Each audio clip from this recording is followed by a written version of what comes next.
Katulad nga ng araw-araw na nangyayari. Ngayong araw nga ay maaga na naman kami gumising dahil ngayong araw ay papasok kami sa trabaho namin. Pero bago ko ipagpapatuloy itong vlog ko ay magpapakilala muna ako. Ako nga pala si Kebs Minto at sobrang taas ng pangarap ko kaya nagsisipag ako.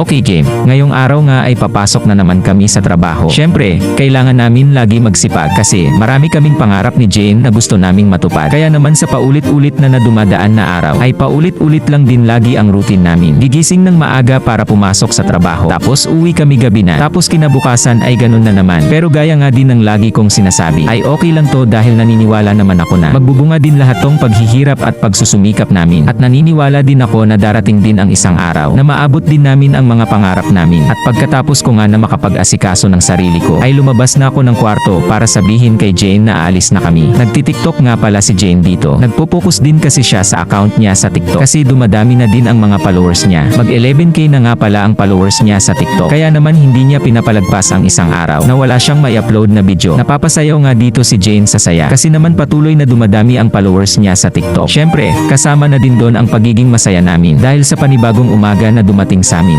Panibagong araw na haharapin namin ng magkasama. Kaya't ang bawat umaga na dumarating sa amin ay tinuturi naming blessings. At paglabas ko nga sa terrace namin ay nakita ko si Iskay at si Mabi nagising na din. At narealize ko bigla na ang bilis-bilis talaga ng panahon dahil parang kailan lang ay kapapanganak pa lang kay Iskay. Pero ngayon ay mabilis na siyang maglakad. Narealize ko din sobrang ikli at bilis lang din pala talaga ng buhay natin dito sa mundo at hindi din natin alam kung hanggang kailan tayo dito. Kaya piliin natin palagi ang maging masaya at tumulong tayo sa mga taong nangangailangan ng tulong natin para naman kung sakaling mawala tayo dito sa mundo ay maaalala pa din tayo ng mga taong natulungan natin. Lumabas na nga kami dito sa labas para makapag-ayos na kami upang makaalis na kami. Iniayos ko nga pala ng lagay yung mga bag namin dito sa unahan ng motor namin at nang maiayos ko ang mga dala naming gamit ay sumakay na din si Jane tapos umalis na din kami. Sobrang laking pasasalamat ko din pala dito sa motor namin dahil itong motor namin ang palagi namin kasama sa araw-araw na paghahanap buhay at kahit kailan ay hindi kami nito pinabayaan at kahit isang beses ay hindi kami na disgrasya dito. Dumaan na nga din pala kami dito sa 7-Eleven. Nagsabi kasi sa akin si Jane na inaantok daw siya. Kaya kung pwede ba daw ay bilihan ko siya ng Lucky Day. Para naman daw hindi siya antukin sa trabaho niya. Kaya naman dinagdagan ko na din ang binili kong Lucky Day. Para meron siyang stock sa locker niya. Para kapag nakakaramdam siya ng antok sa trabaho ay may mainom siya. At nang makabili na nga kami ng Lucky Day ay umalis na din kami agad. At dahil nga malapit na dito yung mall na pinagtatrabahuhan namin ay ilang minuto lang ay dumating na kami dito. Pero hindi muna kami papasok dito sa mall dahil dadaan muna kami kay Nanay Christy dahil kakain muna kami ng umagahan namin bago kami pumasok. Meron kasing karenderya dito si Nanay Christy sa may gilid ng mall at sobrang nagustuhan namin yung lasa ng mga luto niyang ulam. Kaya naman simula nung magtrabaho kami dito sa mall ay dito na talaga kami kumakain kay Nanay Christy. Bukod din kasi sa masarap na luto na ulam dito ay sobrang bait pa ni Nanay Christy. Kaya naman gaganahan ka talagang kumain dito araw-araw. At dahil nga maaga pa tong mga oras na to, kaya naman ito pa lang ang mga lutong ulam ni Nanay Christy. Pero pagdating naman ng tanghali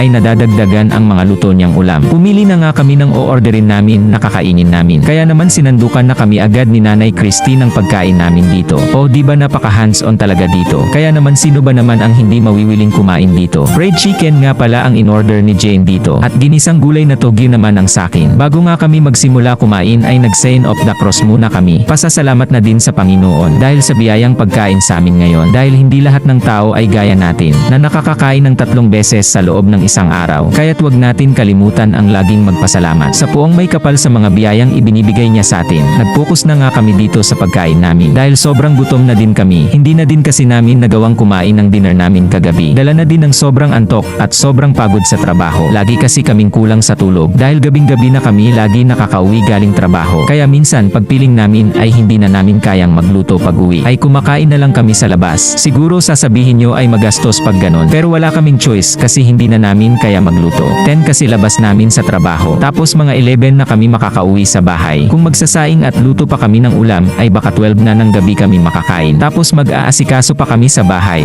at maglalaba ng uniform namin. Alas 2 ng madaling araw kami makakatulog. Bago kinabukasan ay maaga na naman kami gigising. Pero pagpiling naman namin ay kaya namin ay nagluluto naman kami. At nang matapos na kami kumain ay pumasok na din agad kami. Naghahanap na ako dito ng magandang paparkingan ng motor namin. namin. Nang makapag-park na ako ng motor namin ay naglakad na ako papasok sa loob ng mall. Hanggang dito na nga lang din pala tong vlog ko. At maraming salamat ulit sa panunood at suporta nyo. Kung hindi ka pa naka-follow ay pwede mo bang i-follow, like and share itong page ko. At pwede bang mag-comment ka na din kung taga saan ka para malaman ko kung hanggang saan umaabot ang mga vlog ko. Yun lang at maraming salamat dahil nasayang ko na naman ang ilang minuto ng buhay mo. Bye bye.